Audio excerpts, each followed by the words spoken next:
Found the old Snow Valley double chair after a long, treacherous hike. It has some rare sheaves. Never seen those on Borvig.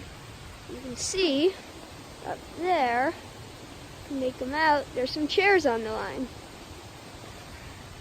Very cool.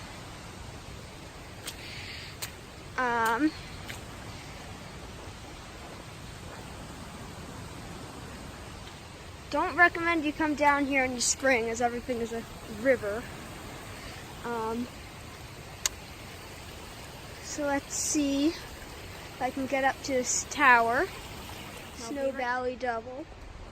And there's a tower right there. Uses pretty traditional 70s Borvig sheaves. It's definitely an early model.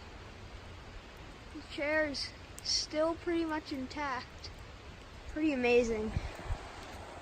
Something like this can withstand so many years abandoned, untouched.